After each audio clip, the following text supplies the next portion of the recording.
I just want to start this video by saying I understand the irony and that I'm presenting this to you in English. And it's my hope that this video will be found and translated, or the idea found and translated to different languages. But I just don't know how to convey what I'm trying to say in this video without speaking. The craft and the art of blacksmithing is a language without words. Communication being performed by observation and demonstration. If you know the basics, or end products as I will refer to them, such as a scarf, upset, a taper, then you'll be able to communicate with any smith on the planet. By observing a smith, you're able to understand what he is doing by the end product.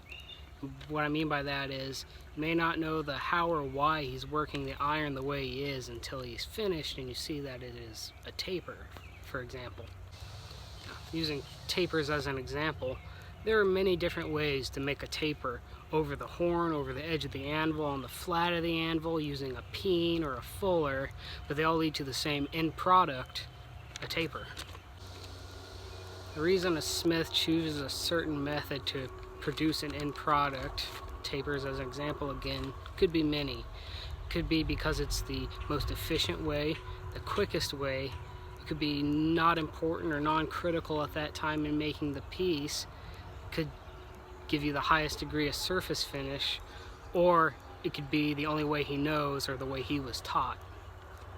So all of that in short is, seeing the end product explains why the iron was worked the way that it was.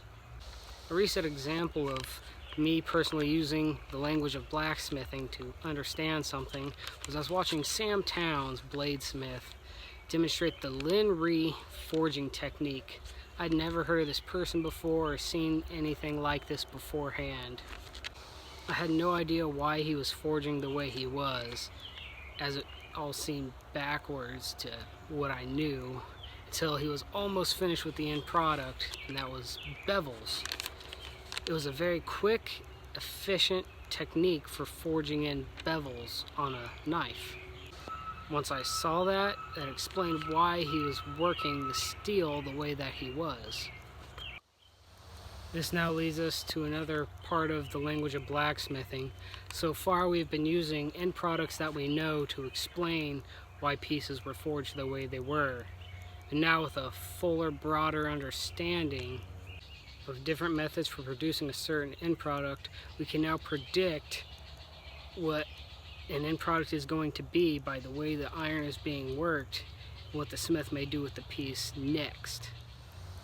Okay. I also want to say there's a great deal to be learned from watching historical footage of smiths and foreign language footage of third world smiths.